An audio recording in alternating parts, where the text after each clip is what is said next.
මුලින්ම කියන්න ඕන දෙයක් තියෙනවා. ඒ තමයි මම කිසිදු දේශපාලන පිළකට හෝ පක්ෂයකට සහයෝගයක් ලෙස මේ වීඩියෝව ඉදිරිපත් නොකරන බව. ජ්‍යොතිෂයේ වශයෙන් සත්‍ය කරුණු පමණක් ගෙන හැර දැක්වීමක් පමණයි සිදු කරන්නේ.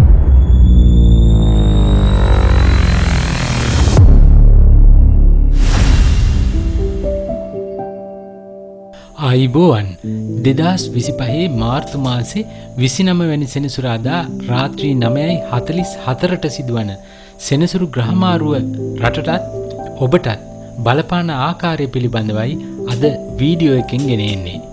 මුලින්ම කියන්න ඕන දෙයක් තියෙනවා. ඒ තමයි මම කිසිදු දේශපාලන පිළකට හෝ පක්ෂයකට සහයෝගයක් ලෙස මේ වීඩියෝව ඉදිරිපත් නොකරන බව. ජ්‍යොතිෂයේ වශයෙන් සත්‍ය කරුණු පමණක් ගෙන හැර දැක්වීමක් පමණයි සිදු කරන්නේ. ඒ නිසා අවශ්‍ය දේ අරගෙන අනවශ්‍ය දේ බැහැර කරන්න කියලා ඉල්ලීමක් කරනවා. පළමුවෙන්ම මේ ග්‍රහමාරුව රටට කොහොමද කියලා බලමු. ලංකා කේන්දරයට අනුව ලග්න ඒ රාශියේ අවසන් කරන්නටයි සෙනසුරු මේ සූදානම් වෙන්නේ. වසර 2කමාරක් ලග්නස්ථානයේ ඉඳලා මීන රාශියට යනවා. එහෙමනම් සෙනසුරු මේ යන්නේ ධනස්ථානයටයි.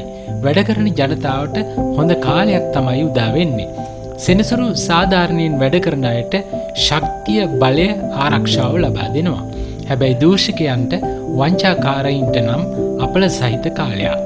ඒ වගේ අයට අනිවාර්යයෙන්ම දඬුවම් ලැබෙනවා. ඒ සඳහා වන නීති අනපනත් කාලීන අවශ්‍යතා අනුව කඩිනමින් සකස් වෙනු ඇති. රජය දැහැමිව රට පාලනය කරනවා. යම් යම් අඩුපාඩු සිද්ධ වෙනවා ඇති. නමුත් තිත්ත වුණත් ඇත්ත බව ජනතාව වටහා ගන්නවා. ඒ නිසා අනිවාර්යයෙන්ම ජන ආකර්ෂණය රජයට ලැබෙනවා. ඉදිරි අභියෝග ජය ගන්න පුළුවන් වටපිටාවක් සැකසෙනවා.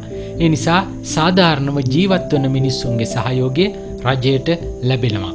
ඒක වළක්වන්න කාටවත් බෑ. දැන් බලමු ඔබේ ලග්නයට මේ සෙනසුරු මාරුව බලපාන්නේ කොහොමද කියලා. ඉස්සෙල්ලාම මේ සෙනසුරු මාරුව මේෂ රාශියට වසර 7කමාරක ලග්න ඒ රාශියක් අරගෙනම තමයි එන්නේ. ඒ කියන්නේ මෙතෙක් කාලයක් මේෂ ලග්න හිමියන්ගේ 11 වෙනි හිටපු සෙනසුරු ව්‍යස්ථානය වන 12 වෙනි වූ මීන රාශියට පිවිසීම තුලින් මෙම ඒ රාශික තත්ත්වය නිර්මාණය වෙනවා. ඒ වගේම ඉදිරියේදී සෙනසුරු වක්‍ර වීමකුත් සිද්ධ වෙනවා. ඔබගේ කේන්දරේ 12 වෙනි සඳු තැන්පත් වෙලා ඉන්නවා නම් ඉතින් ඔබට ජන්ම ඒ රාශිකයකුත් ආරම්භ වෙන බව මතක තියාගන්න. එහෙම වුණොත් නම් සෑහෙන අපලකාරී තත්ත්වයක් තමයි ඇති වෙන්නේ. තරමක අපලකාරී තත්ත්වයක් මේෂ ලග්න හිමියන්ට ඇති වෙනවා. විශේෂයෙන්ම ඔබට වියදම් අධික වෙන කාලයක්. ලැබෙන දේ කොයි විදිහට වියදම් වෙනවද කියලා හිතා ගන්නවත් බෑ. ඒ නිසා මුදල් වියදම් කිරීමේදී ණය ගනුදෙනු වලදී ඊ타ත්ම ප්‍රවේශම් විය යුතුයි. නීතිමය ගැටලු වලට පවා මැදි විය හැකියි. ඒ වගේම වංචා ආදියටත් හසු විය හැකියි. පාදවල බත් කෙන්ඩා ආශ්‍රිතව කැක්කුම්, රෝග ආදිය ඇතිවීමටත් හැකියාව පවතිනවා. වෘෂභ ලග්නය. මේ සෙනසුරු මාරුව වෘෂභ ලග්න හිමියන්ට නම් ඊටාම යහපත් එකක් බව කියන්න ඕනේ. කේන්දරයේ ලැබීම් පෙන්වන 11 වෙනිට තමයි සෙනසුරු පැමිණෙන්නේ. ආර්ථික වශයෙන් සුබඵල ඇති කරවනවා. පසුගිය කාලේ බාධක, අවිහිර, පාඩු, අලාභ සිද්ධ වුණා නම් ඒ සියල්ල මගහැරිලා සුබ පැත්තකට යොමු වෙනවා. ඒ වගේම ලොතරැයි දිනුම් වගේ නොහිතපු ආකාරයට වස්තුව ලැබීමටද හැකියාවක් පවතිනවා. මිථුන ලග්නය. මිථුන ලග්න හිමියන්ටත් මේ ග්‍රහමාරුව යහපත් එකක්. රැකියා ස්ථානය වන 10 වෙනිට තමයි සෙනසුරු පැමිණෙන්නේ. ඔබ රැකියා ව්‍යාපාර ආදිය කරන කෙනෙක් නම් ඒ වගේන් සුබ ප්‍රතිඵල අත් කරගන්න පුළුවන් කාල සීමාවක්. ඒ වගේම රැකියාවක් බලාපොරොත්තු වෙන්න ඔබ සිටියා නම් රැකියාවක් ලැබෙන්නට පුළුවන්. නමුත් ඔබගේ කේන්දරයේ 9, 10, 11 යන ස්ථානවල සඳු පිහිටා ඇතනම් ඔබට ජන්මේ රාශිකයක් ඇති වෙන්නටත් පුළුවන්. කටක ලග්නය. කටක ලග්න හිමියන්ට මෙතෙක් ක්‍රියාත්මක තිබුණු අෂ්ටම ඒ රාශිකය අවසන් වෙනවා. තිබුණු බාධක ක්‍රමයෙන් ඉවත් වීමක් තමයි සිද්ධ වෙන්නේ. ඔබ විදේශ ගමනක් බලාපොරොත්තු වෙන සිටියා නම් ඔන්න ඒකට හරි කාලය එළමිලා තියෙනවා. ඒ නිසා කරන කටයුතු වල සුබ තත්ත්වයක් තමයි ඉදිරියේදී උදා වෙන්නේ. සිංහ ලග්නය. සිංහ ලග්න හිමියන්ට මේ සෙනසුරු මාරුව සිද්ධ වෙන්නේ වසර 2.5ක අෂ්ටම ඒරාෂ්ටකයක් ඇති කරවමිනුයි. මේ නිසා කරදර බාධක පීඩා ආදියට මුහුණ දෙන්නට සිද්ධ වෙනවා. ඒ වගේම නිന്ദා අපහාස පවා ලැබිය හැකියි. එබැවින් කල්පනාකාරීව කටයුතු කරන්නට සිද්ධ වෙනවා. නමුත් ඔබට ධන ධාන්‍ය මුදල් හදල් නම් ලැබෙන බව අමතක කරන්නට එපා. කන්‍යා ලග්නය. කන්‍යා ලග්න හිමියන්ගේ 7 වැනි භාවයට තමයි සෙනසුරු ගමන් කරන්නේ. නමුත් සෙනසුරු ඔබේ කේන්දරේ බලවත්ව සිටිනවා නම් සුබඵල ඇති කරනු ලබනවා. හවුල් ව්‍යාපාර ආදියටත් යහපත්. නමුත් සෙනසුරු දුබල නම් මේ කියන සුබ තත්ත්වයන් අහෝසි වෙලා යනවා. විවාහකයිට නම් විවාහක ජීවිතය තුළ යම් යම් ගැටුම් ඇතිවීමටත් හැකියාවක් පවතිනවා. ඒ නිසා බුද්ධියෙන් යුතුව මේ කාල සීමාවෙදී කටයුතු කළ යුතු වෙනවා. තුලා ලග්නය. තුලා ලග්න හිමි ඔබගේ කේන්දරේ රෝගස්ථානය වන 6 වැන්නට තමයි සෙනසුරු වෙන්නේ. ඔබගේත් සෙනසුරු බලයෙන් ඉන්නවා නම් හොඳ ප්‍රතිඵල ලැබෙනවා ඇති. විශේෂයෙන්ම තද බල ලෙඩ රෝග පමා කරන පිහිටීමක්. නමුත් ලෙඩ රෝග නැතිවීමක් නම් නොවේ. ණය ගනුදෙනු ආදියෙන් සාර්ථක ප්‍රතිඵල ලබා ගන්න පුළුවන්. ඒ වගේම සතුරු කරදරවලට ආරක්ෂාව සැලසෙනවා. කොහොම වුණත් මෙම ග්‍රහමාරුව ඔබට අයහපතක් ඇති නොකරනවා ඇති. වෘශ්චික ලග්නය. වෘශ්චික ලග්න හිමි ඔබට මෙම ග්‍රහමාරුව ඊතරම්ම යහපත් එකක් නන් නෙමෙයි.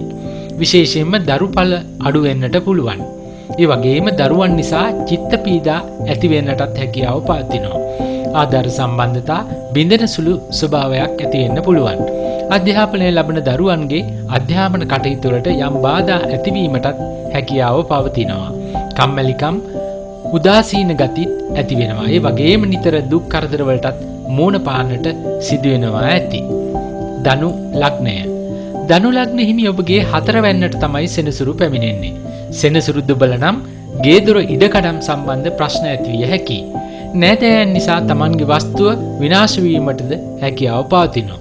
ඒ වගේම පපුවේ වාත රෝග ඇති වෙන්නටත් පුළුවන්. ඒ වගේම ශරීරයේ කෙට්ටු වීමට පවා ඉඩ තියෙනවා. ඒ වගේම ඔබගේ මවටද තදබල අපලකාරී තත්වයක් ඇති විය හැකියි.